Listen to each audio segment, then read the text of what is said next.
Back to news. ఇక మిగిలిన details చూద్దాం.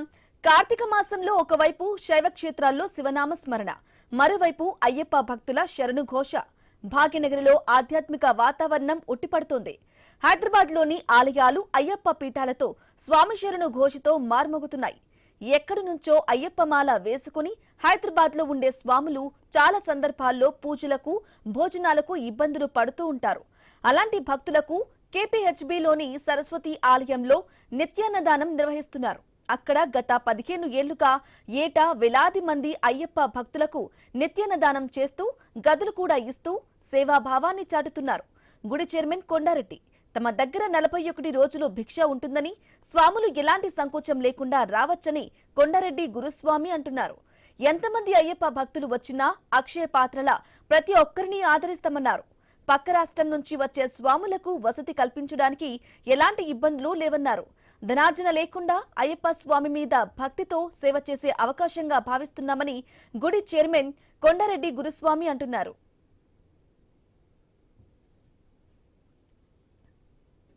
నమస్తే, వెల్కమ్ టు ఐ న్యూస్. నిజానికి ఒక సామెత గుర్తొస్తూ ఉంటుంది, మహాకవి శ్రీశ్రీ రాసింది. కూటి కోసం గూడి కోసం పట్టణంలో బ్రతుకుదామని తల్లి మాటని చెవిన పెట్టక బయలుదేరిన బాటసారికి ఎంత కష్టం అని చెప్పేసి. హైదరాబాద్ అంటేనే అందరినీ అక్కును చేర్చుకుంటూ ఉంటుంది, ఈ ఒడిలో చేర్చుకుంటూ ఉంటుంది. చాలామంది బతుకు తెరువు కోసం వస్తూ ఉంటారు, ఎక్కడెక్కడి నుంచో వచ్చి ఇక్కడ సెటిల్ అవుతూ ఉంటారు. కానీ ఈరోజు ఇప్పుడు ఒక విషయం, ఒక ప్రత్యేకత గురించి మాట్లాడాలి. చాలామంది, నేను చాలా సందర్భాల్లో మాట్లాడుతున్నాను. కొంతమంది పోలీస్ డిపార్ట్మెంట్ వాళ్ళు కానీ, లేదంటే కొంతమంది సాఫ్ట్వేర్ ఇంజనీర్స్ కానీ, మాకు అయ్యప్ప దీక్ష తీసుకోవాలని ఉంది, కానీ ఎక్కడ ఉండాలి, ఎక్కడ తినాలి అర్థం కాదు. మేము ఏదో పక్క రాష్ట్రం నుంచి వచ్చాం, లేదంటే పక్క జిల్లాల నుంచి వచ్చాం, హైదరాబాద్లో బ్యాచిలర్లుగా ఉంటున్నాం, లేదంటే ఇంట్లో ఉండలేనటువంటి పరిస్థితి, ఇవన్నీ ఉంటాయి. కార్తీక మాసం అనగానే ప్రత్యేకంగా చెప్పాల్సిన అవసరం లేదు. శివుడి గుడులన్నీ ఆ గంటలతో, శివనామస్మరణతో ఎలాగైతే మారుమోగుతూ ఉంటాయో, కార్తీక మాసంలో అయ్యప్ప స్వామి శరణు ఘోషతో, అయ్యప్ప స్వామి భక్తుల మంత్రాలతోటి, భజనలతోటి ప్రతిరోజు మారుమోగుతూనే ఉంటాయి. కార్తీక మాసంలో అయ్యప్ప స్వాములు ఇంకా పెరుగుతూనే ఉన్నారు. ఇప్పటికే చాలా జిల్లాల్లో, ఈవెన్ భారతదేశ వ్యాప్తంగా, దక్షిణ భారతంలో ఇంకెక్కువగా అయ్యప్ప స్వాముల మాలలు ఇంకా ఎక్కువగా పెరుగుతున్నాయి. సో ఇట్లా నేపథ్యంలో కార్తీక పౌర్ణమి వస్తున్నటువంటి నేపథ్యంలో ఇంకా అయ్యప్ప మాలధారణలు కూడా పెరుగుతున్నాయి. బట్ ఇప్పటికీ అయ్యప్ప దీక్ష తీసుకుంటే ఎక్కడ ఉండాలి, మేము ఎక్కడ తినాలి అని చాలామందికి ప్రశ్నలు ఉంటాయి. అట్లాంటి ప్రశ్నలకు సమాధానమే ఈరోజు ఐ న్యూస్ ఇస్తోంది. మనతో పాటు మనం ప్రస్తుతానికి కేపీహెచ్బీలో ఉన్నటువంటి సరస్వతి అమ్మవారి టెంపుల్లో ఉన్నాం. అంతకుముందు ఒక దుర్గా అమ్మవారి టెంపుల్, ఆ తర్వాత సరస్వతి అమ్మవారి టెంపుల్ కూడా ప్రతిష్టాపన జరిగింది. ఈ గుడికి చాలా చరిత్ర ఉంది. ఇక్కడ రోజు దరిదాపు 500 నుంచి 1000 మంది అయ్యప్ప స్వామి భక్తులు వచ్చి ఇక్కడ భిక్ష చేస్తూ ఉంటారు, అంటే భోజనాలు చేస్తూ ఉంటారు. ఇక్కడ చాలామంది ఇక్కడే ఉంటూ, ఇక్కడే సన్నిధానంలో ఉంటూ, ఇక్కడే స్నానాలు చేస్తూ, ఇక్కడే వందలాది మంది అయ్యప్ప స్వాములు పూజ చేసుకుంటూ ఇక్కడ నుంచి వాళ్ళ ఆఫీసులకు వెళ్తూ ఉంటారు. ఈ గుడికి సంబంధించినటువంటి చైర్మన్ కోటమిరెడ్డి గారు ప్రస్తుతానికి మనతో పాటు ఉన్నారు. అట్లాగే కొండారెడ్డి, ఈ గుడికి సంబంధించినటువంటి చైర్మన్ కొండారెడ్డి గారు ప్రస్తుతానికి మనతో పాటు ఉన్నారు. అసలు అడిగి తెలుసుకుందాం, ఆయనకు ఎందుకు అన్నదానం చేయాల్సినటువంటి ఆలోచన ఎందుకు వచ్చింది, ఇంతమంది స్వాములకు ఆయన అన్నదానం చేస్తున్నారు. నిజానికి అవయవదానం, అన్నదానానికి మించినటువంటి మహాదానం ఇంకొకటి లేదు. మాట్లాడదాం. కొండారెడ్డి గారు నమస్తే అండి. ఈ ఆలోచన వెనకాల ఏదో మిమ్మల్ని కదిలించే ఉంటుంది. సో ఎందుకు అన్నదానం చేయాలన్నటువంటి ఆలోచన ఎట్లా వచ్చింది, అసలు ఈ గుడి ఎప్పుడు నిర్మించారు, దీని చరిత్ర ఏంటి? జై శ్రీమన్నారాయణ. ఈ గుడి పేరు Kanakadurga temple and Saraswati temple అంటారు. అట్లాగే గత 15 సంవత్సరాల క్రితము మేము ఈ గుడిలో ఉండగా స్వాములు చాలా ఇబ్బంది పడుతూ ఉన్నారు స్వామి. అందరూ ఏడాడ ఉండడానికి స్థలం లేకపోతే ఇక్కడ ఉన్నటువంటి మహాదాతలు ఎంతమందో పోయి మేము అడిగినాం, స్వామి ఏమన్నా మీరు ఇట్లా, మేము అయ్యప్ప స్వామి గుడి కాదు, అన్నసత్రం, అయ్యప్ప స్వామి అన్నసత్రం కడుతున్నాము, ఇట్లా చేస్తామంటే సరే మా చేతని సాయం చేస్తామని అనేక మంది దాతలు ముందుకొచ్చారు. అప్పుడు మేము ఇక్కడ ఒక పీఠం పెట్టి, పీఠము ఫస్ట్ 40 మందితో స్టార్ట్ అయింది స్వామి. ఆ తర్వాత ఆ పీఠం అయినాక 2 సంవత్సరాలకే అయ్యప్ప స్వామి అన్నసత్రం కూడా 4 ఫ్లోర్లు మొత్తం చేయగలిగినాం. ఆ చేసినాక కొంచెం చాలామంది స్వాములు భిక్ష గురించి చాలా కష్టపడుతూ ఉన్నారు. కష్టపడతా ఉంటే అప్పుడు మేము అన్నాము, ఇక్కడ అన్నదానం కూడా మొదలు పెడితే బాగుంటుందని. మహానుభావులు, దానం ఇచ్చేవారు దాత, కర్తవ్యము నెరవేర్చడం మా కర్తవ్యం. మేము మా ధర్మము, మా కర్తవ్యం, మా కార్యకర్త కిందకే వస్తుంది. అట్లయితే అప్పుడు వాళ్ళు ఇచ్చినటువంటి మ్, మంచి ఆలోచనతోటి మేము కూడా ఆలోచించి అందరం కలిసి మేమంతా ఒక కమిటీగా ఏర్పడేసి ఇక్కడ అన్నదానం మొదలుపెట్టాం స్వామి. అప్పటి నుంచి ఇప్పటి వరకు కూడా ఎంతమంది స్వాములు రోజు ఒక 700-800 మంది స్వాములేమో ఇక్కడ భిక్ష చేస్తుంటారు. అట్లనే ఇక్కడ ఉండడానికి కూడా దగ్గర దగ్గర 150-200 మంది స్వాములకు ఇక్కడ మనం ఉండడానికి ఒక 2 హాళ్ళు, తర్వాత 4-5 రూములు ఉన్నాయి, 10 లెట్రిన్లు, 10 బాత్రూమ్లు, వాళ్ళకి ఎలాంటి ఇబ్బంది లేకుండా మేము ఏర్పాటు చేసినాం. ఇవన్నీ అయినాక అతి ముఖ్యమైనది కొంచెం ఇబ్బంది అయింది. ఇబ్బంది కాగానే మన గవర్నమెంట్ వారు ఇక్కడ ఉన్నటువంటి కౌన్సిలర్ను, ఎమ్మెల్యేను కలిసినాం. స్వామి, మనకి ఇట్లా నీళ్లు లేని కష్టము, ఏది పొద్దున్న లేచి ఏం చేయాలని కూడా నీళ్ళే కావాలా మరి అంటే వాళ్ళు మన వాటర్ వర్క్స్లో చెప్పి రోజుకు ఒక 2 ట్యాంకీలు వేపిస్తాము అన్నారు. ఈ లోపల ఇక్కడ కొలని శ్రీనివాసరెడ్డి అని ఒక ఆయన నిజాంపేట రోడ్లో మాకు ఫ్రెండ్ అవుతాడు, తర్వాత సర్పంచ్ కూడా ఉండే. స్వామి, ఆ నీళ్లు సరిపడం లేదంటే ఆయన నేను బోరింగ్ వేసి బోర్ కూడా ఇప్పించాడు, శాశ్వత పరిష్కారము బోర్ వేయించిండు, తర్వాత మోటార్ కూడా అన్నీ ఇప్పించేసిండు. అప్పుడు చాలా సంతోషంగా స్వామి ఏదేమైనా స్వామి అయ్యప్ప స్వామి నామము వినంగానే ఎవరైనా కానీ వచ్చి ఒక పిరిగడ అన్నం తినిపోవాలనే ఆలోచన వస్తుంది. అదే జనరల్గా చాలామంది ఇక్కడ మీ చుట్టుపక్కల కూడా గురుస్వామి ఉన్నారు, అయ్యప్ప స్వామి భక్తులు ఉన్నారు. మీరు మాత్రం దీక్షలో లేరు, కానీ మీరు అయ్యప్పలకు సేవ చేస్తున్నారు.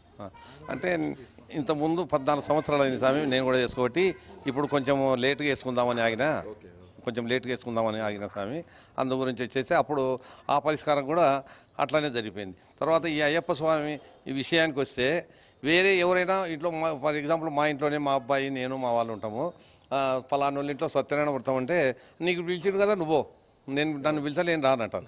కానీ ఈ అయ్యప్ప స్వామి మహత్యం ఏందో కానీ ఈ అయ్యప్ప స్వామి స్వరం వినంగానే పిలవకపోయినా కూడా వచ్చి తీర్థ ప్రసాదాలు తీసుకొని కొంచెం భిక్ష తీసుకొని పోదామనేటువంటి ఆలోచన వాళ్ళకు వస్తుంది. మరి ఆ మహత్యం అంతా మన గురుస్వాములు పెద్దవాళ్ళకు తెలుసు. నేను గురుస్వామినే కానీ నాకు అంత తెలియదు స్వామి. ఎన్ని సంవత్సరాల నుంచి మీరు ఇక్కడ అన్నదానం చేస్తున్నారు? ఒక 15 సంవత్సరాలు అయింది స్వామి. పీఠం పెట్టి 16 సంవత్సరాలు, భిక్ష పెట్టబట్టి ఒక 14 సంవత్సరాలు, అయ్యప్ప స్వామి అన్నసత్రం కట్టి కూడా ఒక 14 సంవత్సరాలు అయింది స్వామి. గురుస్వామి, మీరు చెప్పండి, చాలామంది భక్తులు వస్తూ ఉంటారు. ఎక్కడెక్కడి నుంచి భక్తులు వస్తారు? ఇక్కడ మీరు కాంప్లెక్స్లు కూడా ఉన్నాయంటున్నారు, అక్కడ ఆల్మోస్ట్ 100-200 మంది వరకు అయ్యప్పలు కూడా ఇక్కడ ఉన్నారంటున్నారు. ఎక్కడెక్కడి నుంచి వస్తున్నారు? వచ్చిన వాళ్ళు మిమ్మల్ని ఎట్లా అప్రోచ్ అవుతున్నారు? ఇక్కడ అన్నదానం ఉంది, తో పాటు ఇక్కడ ఉండడానికి కూడా నివాస యోగ్యం కూడా ఉందని చెప్పేసి ఆ భక్తులకు ఎట్లా తెలుస్తుంది? వచ్చిన వాళ్ళు మిమ్మల్ని ఎట్లా సంప్రదిస్తున్నారు? స్వామి స్వామి అయ్యప్ప, ఇక్కడికి వచ్చిన భక్తులు చాలా దూరం నుండి కూడా వస్తుంటారు స్వామి. లాస్ట్ ఇయర్ అయితే ఎల్బీ నగర్ నుంచి కంటిన్యూ 41 డేస్ వచ్చారు స్వామి. ఎల్బీ నగర్ నుంచి ఇక్కడ వరకు కంటిన్యూ 41 డేస్ ఇక్కడే భిక్ష చేసి వెళ్ళారు స్వామి. అక్కడే కాదు, ఎక్కడెక్కడ మణికొండ నుండి వస్తారు స్వామి, గచ్చిబౌలి నుండి వస్తుంటారు స్వామి. ఎంత లాంగ్ అయినా కూడా ఇక్కడ భిక్ష చాలా బాగుంటుంది, టేస్ట్గా ఉంటుందని ఇక్కడికి వచ్చి భిక్ష చేసి చాలా ఇక్కడ భిక్ష తినే విధానం కూడా చాలా బాగుంది అని చాలా బయట చెప్పుకుంటున్నారు. అందుకోసం ఇక్కడికి వచ్చి భిక్ష చేసుకుంటూ వెళ్తుంటారు. ఏమేమి మీరు వంటల్లో ఏమేమి చేస్తూ ఉంటారు? దాతలు ఎట్లా మిమ్మల్ని అప్రోచ్ అవుతూ ఉంటారు? దాతలు అంటే ప్రతిరోజు ఒక దాత ఉంటారండి. వంటలు అంటే 1 వీక్ ఒక రిపీట్ స్వామి. ఈరోజు అయిన ఐటమ్ మళ్ళీ 1 వీక్ తర్వాత రిపీట్ అవుతూనే ఉంటుంది స్వామి. అది ఒక మాకు మెనూ ఉంది, మా కొండారెడ్డి గారి దగ్గర మెనూ ఉంది.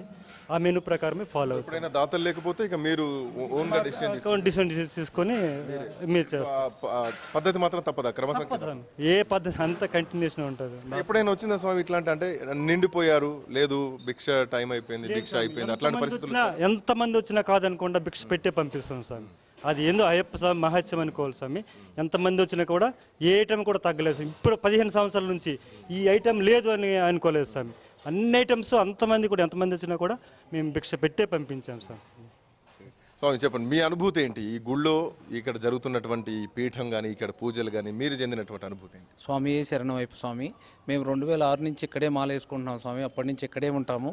మాతో పాటు కొత్త మీరు ఇందాక ఏదైతే అనుకున్నారో, ఎవరైతే మేము కొత్తగా మాల వేసుకోవాలి, ఎక్కడ ఉండాలి, ఎలా దీక్ష చేయాలి, గురుస్వాములు ఇన్ని ఇబ్బందుల మధ్యలో చాలామంది మా దగ్గరకు వస్తూ ఉంటారు. ఇప్పుడు వచ్చిన కన్యాస్వాములు మా దగ్గర హైదరాబాద్ మొత్తం మీద ఏ పీఠంలో లేని విధంగా 55 మంది ప్లస్ కన్యాస్వాములు ఉన్నారు మా దగ్గర.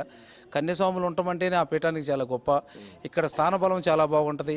ప్లస్ మేనేజ్మెంట్ ఏదైతే ఉన్నారో కొండారెడ్డి గారు కానీ మిగిలిన గురుస్వాములు కూడా చాలా పద్ధతిగా పాటిస్తారు. అలానే మా రమేష్ స్వామి ఏ గురుస్వామి అయితే ఉన్నారో మాకు ఇన్ని సంవత్సరాల నుంచి 15 సంవత్సరాల నుంచి ఆయనే వంట మాస్టారు. ఇంకొకటి ఏంటంటే మా దగ్గర ఇందాక మీరు అడిగినట్టు నిండుకోవడం అనేది ఉండదు. ఎందుకంటే మా మాస్టర్ మాతోనే ఉంటారు, వంట మాస్టర్ ఇక్కడే ఉంటారు. ఏది అయిపోతే ఎప్పుడైపోతే ఆ ఐటెం ప్రకారం మళ్ళీ చేస్తూ ఉంటారు. చాలా టేస్టీగా ఉంటుంది స్వామి. అది మేము చెప్పింది కాదు, మా దగ్గరకు వచ్చే స్వాములందరూ మాకు ఎటువంటి ఎప్పుడు ఇబ్బంది, మా దాతలు ఎప్పుడు ఉంటారు. స్థానబలం చాలా గొప్ప స్వామి. ఇక్కడ అమ్మవారు చాలా పవర్ఫుల్గా ఉంటారు. ఇక్కడ మాల వేసుకున్న స్వాములందరూ దినదిన అభివృద్ధి చెంది ఏదైతే స్టార్టింగ్ 5,000 శాలరీతో వచ్చిన స్వామి ఈరోజు 5 లక్షలు డ్రా చేస్తున్నాడు స్వామి. లింగారెడ్డి అని మా దగ్గర మాలేసుకున్న స్వామి, అయినా గురుస్వామి అయ్యారు. అట్లానే మా గురుస్వాములు కూడా బాగా సపోర్ట్ చేస్తారు. కన్యస్వాములకి విధి విధానాలు ఎలా అయితే మనం పూజ చేయాలి, పూజ విధానం అన్నీ ఉంటాయి స్వామి. ఎటువంటి ఇబ్బందులు లేకుండా కన్యస్వాములకి బాగా అనుకూలంగా ఉంటుంది. అందువల్లే మరలా వచ్చిన స్వాములు వాళ్ళ రెఫరెన్స్తోనే మా దగ్గరకు వస్తుంటారు. మేము ఎటువంటి యాడ్లు ఇవ్వడం కానీ ఉండవు మా దగ్గర. ఎంతమంది వచ్చినా మా దగ్గర ఉండటానికి అకామిడేషన్ ప్రొవైడ్ ఉంది. ప్లస్ పూజా విధానాలు బాగుంటాయి కాబట్టి అందరూ ఇక్కడికి వస్తుంటారు స్వామి. కొండారెడ్డి గారు, ఇంకా మాలలు పెరుగుతున్నాయి, ఇంకా దీక్ష తీసుకునేటువంటి స్వాములు కూడా పెరుగుతున్నారు. సో అంతమంది పెరుగుతున్నారు అంటే అందరూ మీ దగ్గరికే రావాలని ఏం లేదు, ఎవరి వెసులుబాటు తగ్గట్టు వాళ్ళు ఉంటారు. బట్ పెరుగుతున్నటువంటి అయ్యప్పలకు తగ్గట్టుగా ఇంకా వెసులుబాట్లు ఏమైనా ఉన్నాయా? పెరుగుతున్నటువంటి దానికి కూడా స్వామి వాళ్ళకే చెప్తా. డిసిప్లైన్ అంటే క్రమశిక్షణకు మారుపేరైనటువంటి అయ్యప్ప స్వామి. ఒకసారి 10 మంది పండుకునే దగ్గర స్వామి మీద అడ్జస్ట్ చేసుకుంటే వాళ్ళు 12 మంది 13 మంది వాళ్ళే పండుకుంటారు. మేము చెప్తాం స్వామి వీళ్ళు దూరం నుంచి వచ్చారు, మీరు అడ్జస్ట్ చేయమంటే వాళ్ళు మంచిగా సర్దుకొని పోవడము, బాగా ఎలాంటి మాకు ఇబ్బందులు లేకుండా చేస్తూ ఉంటారు. కాబట్టి ఇప్పుడు మనం ఎంతమంది వచ్చినా కూడా వస్తూనే ఉంటారు, రమ్మని అంటాం స్వామి. కొందరేమో వేరే కాడ బాగుందో లేదో కానీ ఇక్కడ ఈ గుళ్ళో కూడా వండుకుంటాం అన్నారు. మనకు అదృష్టం ఏంటంటే స్వామి నీళ్ళు ఒకటి బాగున్నాయి, తర్వాత లెటిన్ బాత్రూంలు బాగున్నాయి, ఫెసిలిటీస్ బాగున్నాయి. కాబట్టి ఈ సౌకర్యాల వల్ల ఇక్కడికి ఇప్పుడు కూడా వస్తూనే ఉన్నారు. ఈ 40 రోజుల తర్వాత ఇరుముళ్ళు కానీ లేదంటే శబరిమలకు సంబంధించినటువంటి ప్రయాణం కానీ దానికి సంబంధించి మీరు ఏమైనా ఇనిషియేట్ తీసుకుంటారా? ఈ బస్సులో అందైతే మేము పెట్టలేదు స్వామి. ఇక్కడ పెట్టే వాళ్ళు ఎవరన్నా పోస్టర్లు పెడుతుంటారు, అడ్వర్టైజ్ చేస్తే వాళ్ళ దగ్గరికి పొమ్మని చెప్తాం సార్. ఒకసారి ఇట్లనే అనుకోకుండా 2022-25వ తారీఖు నాకు అనుకోకుండా బ్రెయిన్ ఆపరేషన్ అయింది స్వామి. చెప్పాలంటే ఆ మాట మాలలో లేను కాబట్టి చెప్పచ్చు. నేను పైకి పోయినా డైరెక్ట్ పైకి పోయినని మళ్ళీ అక్కడ దర్వాజాలు బంద్ అయినాయని మళ్ళీ కిందికి వచ్చిన. అంటే డాక్టర్ గారు కూడా అన్నాడు లోపలికి తీసుకుపోయేటప్పుడు 99% నమ్మకం లేదన్నాడు. కానీ మాలలో ఉన్న స్వామి అప్పుడు అయినా పైకి పోతే అక్కడ దర్వాజాలు బంద్ ఉన్నాయని మళ్ళీ వచ్చినాయి. అంటే అయ్యప్ప స్వామి మీద నాకంత అయ్యప్ప స్వామికి సేవ చేయడం వల్ల నేను తిరిగి మళ్ళీ ఇక్కడికి రాగలిగిన.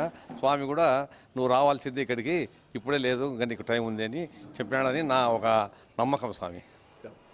మృత్యుంజయులుతో పాటు ఇంకా వందలాది లక్షలాది మంది అయ్యప్పలకు సేవ చేసే భాగ్యం మీకు కలిగిందనే అనిపిస్తోంది నాకు మీరు చెప్పినటువంటి మాటలు వింటూ ఉంటే. ఎనీవే, సో మొత్తానికి హైదరాబాద్ మహానగరంలో అయ్యప్పలకు ఇక్కడ స్పేస్ ఉంది. ఇక్కడ నిజానికి ఒక మంచి వాతావరణం ఉంది. ఇది సిటీలో ఉన్నా కానీ ఈ పరిసరాలు చూస్తే పల్లెటూరు వాతావరణం చూడొచ్చు. మనం చూడొచ్చు అక్కడ సర్వవేదమయమైనటువంటి గోశాల కూడా ఉంది. గోశాలతో పాటు సరస్వతి అమ్మవారి టెంపుల్, దుర్గాదేవి టెంపుల్, సో అన్నీ ఒక టెంపుల్ కాంప్లెక్స్ లాగా ఉందని చెప్పడంలో ఎట్లాంటి సందేహం లేదు. సో అయ్యప్పలకు కేర్ ఆఫ్ అడ్రస్ ఏదైనా ఉందా హైదరాబాద్లో? క్రమశిక్షణతో కూడినటువంటి అయ్యప్ప భక్తులకు నిజమైనటువంటి వేదిక ఈరోజు కేపీహెచ్బిలో ఉన్నటువంటి సరస్వతి అమ్మవారి టెంపుల్లో అయ్యప్పలకు ఇంకా అవకాశం ఉంది. నిఖార్సైనటువంటి క్రమశిక్షణతో ఉండేటువంటి అయ్యప్పలకు మాత్రం ఇది వేదిక అని చెప్పడంలో ఎట్లాంటి సందేహం లేదు. ఇదే టెంపుల్ చైర్మన్ కొండారెడ్డి గారు అట్లాగే గురుస్వాములు గారు మనతో చెప్పినటువంటి అంశం.